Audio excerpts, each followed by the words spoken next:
ಬಿಹಾರಕ್ಕೆ ಚುನಾವಣಾ ಪ್ರಚಾರಕ್ಕೆ ಏನಾದರೂ ಹೋಗ್ತೀರಾ ಅಂತ ಗೊತ್ತಿಲ್ಲ. Rahul Gandhiji took out a Padayatra for 16 days in Bihar. I am also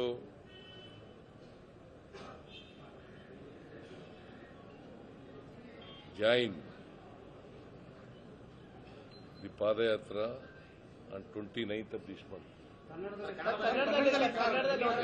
Rahul Gandhi ಅವರು ಲೋಕಸಭೆಯಲ್ಲಿ ವಿರೋಧ ಪಕ್ಷದ ನಾಯಕರು,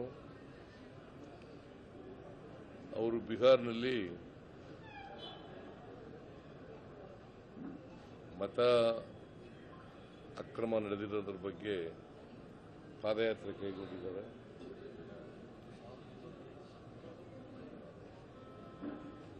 ಅವರು 16 ದಿನಗಳ ಕಾಲ ಪಾದಯಾತ್ರೆ ಮಾಡ್ತಾರೆ. ಸುಮಾರು 1300 ಕಿಲೋಮೀಟರ್ ಪಾದಯಾತ್ರೆ ಮಾಡ್ತಾರೆ.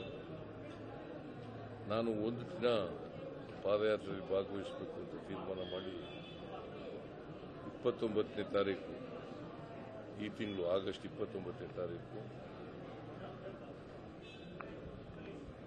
ನಾನು ಆ ಪಾದಯಾತ್ರೆಯಲ್ಲಿ ಭಾಗವಹಿಸ್ತಾ ಇದ್ದೇನೆ. ರಾಹುಲ್ ಗಾಂಧಿ ಅವರಿಗೆ ಶುಭ ಕೋರ್ಲಿಕ್ಕೋಸ್ಕರ ಹೋಗ್ತಾ ಇದ್ದೇನೆ. ಸರ್, ವೀರೇಂದ್ರ ಪಪ್ಪಿ ಅವ್ರಿಗೆ ಅರೆಸ್ಟ್ ಆಗಿದೆ ಸರ್. ವೀರೇಂದ್ರ ಪಪ್ಪಿ ಅವ್ರಿಗೆ ಅರೆಸ್ಟ್